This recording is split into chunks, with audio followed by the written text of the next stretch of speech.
விளக்கத்தை சொல்லுங்கள் ஐயா. நாங்க என்ன பண்ணோம்? நானும் தளபதியாரும் மருத நாட்டுக்கு போனோம். போன இடத்துல அந்த அறிவாளர் இருக்கிறானே என் மைத்துனே. ஆமா, அவர் அந்த தளபதியாரை கொண்டுட்டாருங்க.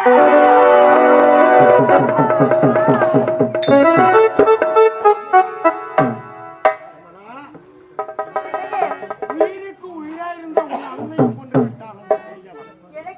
யாருமே இல்லாத காவல்காரனாக இருந்த உன்னுடைய அண்ணன் மாண்டு விட்டானா? உனக்கு உறுதுணை யாருமே இல்லை என்று நான் நினைத்தது தவறாக நினைத்து விட்டது. ஆனால் எப்படி என்னுடைய மைத்துனத்தை இருந்து விட்டானா? ஆமாடா, தண்ணீரை நெருப்பு என்று சந்தேகம் கொள்பவர்கள் கண்ணீரை காணாமல் ஓய்ந்ததுமில்லை.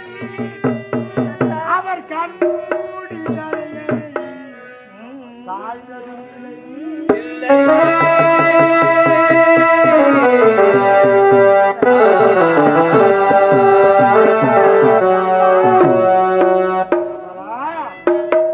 அன்பான உறவு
ஒரு தாய் வயிற்று 2 பிள்ளைகளை பெற்றெடுத்தால் உன்னுடைய தாய் அண்ணன் தங்கையாக வாழ்ந்து கொண்டு வந்தார். பிச்சை எடுக்கும் நேரத்திலும் பிழைப்பில்லாமல் வாழ்ந்து கொண்டு வந்தீர்கள். ஒரு நாட்டு இளவரசனுக்கு எனக்காக நீ மனைவியாக ஆசைப்பட்டார். உன் மீது நான் சந்தேகப்பட்டு உன்னை நாட்டு விட்டு விரட்டி விட்டு திருமணம் முடிந்தவுடன் அவன் பூந்தோட்ட காவல்காரனாக இருந்தான். அவனுக்கு செய்து கொடுத்த சத்தியம் நான் ஒன்றாக இருக்கிறது. அதோ முச்சந்தியில் அவனை அவனுக்கு பூந்தோட்ட காவல்காரன் எப்பேற்பட்டவன் என்று விளக்கமாக தெரிய நாட்டு மக்களுக்கு செலவைக்க வேண்டும். ஆனால் ஒரு தாய் பெற்றெடுத்த 2 பிள்ளைகளில் ஒரு ஆண் குழந்தை ஒரு பெண் குழந்தை, ஆனால் நீ தனிமையில் நிற்கிறார். அதற்காக பழி வாங்க வேண்டும் என்றால் இந்நாட்டு தளபதி தான். உன் அண்ணனை பிரிந்து எப்படி நீ இருப்பாய் என்று நான் நினைக்கிறேன். அதற்காக அவனை பழி வாங்க வேண்டும். அவனை விடவே கூடாது. ஆனால் என்ன வேதனை படுகிறது? என்ன சொல்றீங்க? 1 கோடி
கொடியவன் ஒரு நாளைக்காவது வாழ மாட்டான்.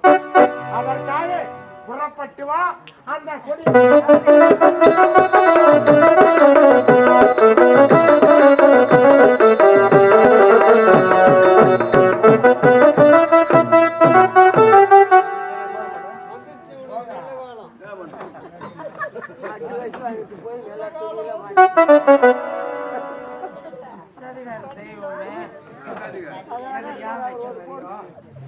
யாராருக்கும் 4 வருது எனக்கு எப்போ வரப்போதும் அது இன்னும் என் வாழை மிளகா பாயில போட்டுக்கிறான். என் அம்மா பிடிக்க வர சொல்ல நெடி தாங்க முடியாத விட்டுட்டு போடுறான். மனுஷனா பிறந்தா எதுக்கு வாழணும்? எதுக்கு வாழ செத்துடுற? நான் இவ்வளவு சீக்கிரம் தாவ மாட்டேன். உங்க 15 பேரையும் கொண்டு சேர்த்து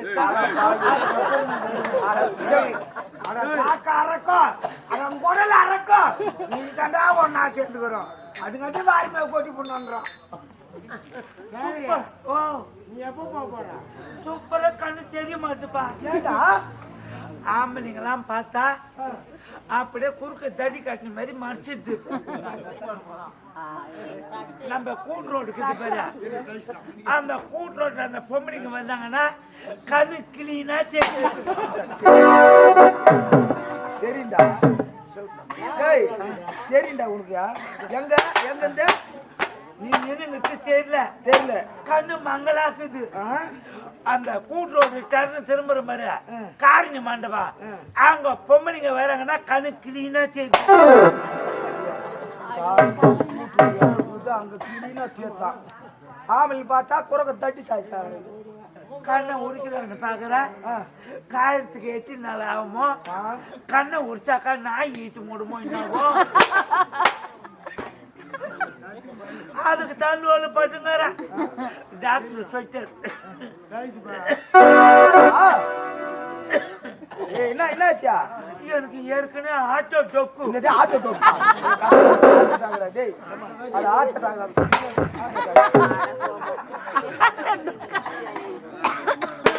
டாக்டர் அங்க போனதுக்கு உனக்கு உடம்பு சரியில்லை.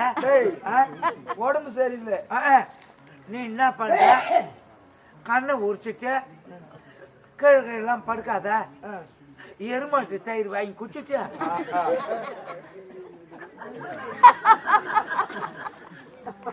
ஈரை கொனிய போட்டு பாய போட்டு படுத்தாக்கா ஜன்னி வைக்குமா. ஈரை கொனிய போட்டு படுத்துட்டு ஈரை கொனிய போச்சுக்கின்னு பத்துக்கோ பட்டுன்னு போடுமா. ஒரு கையில செலுத்த பயிர் வச்சிருந்தது தீட்டி தலைமை குச்சி போடுவா. டாக்டர் அது போல சொல்லிக்கிறாரு. என்ன பண்றது இன்னும் கொஞ்ச நாள காலத்தை தைச்சு போக வேண்டியதுதான். என்ன பண்றது இந்த கம்பெனில லோலு பாட்டு நடக்கிறேன் நானு. நீயா? 2 நாங்க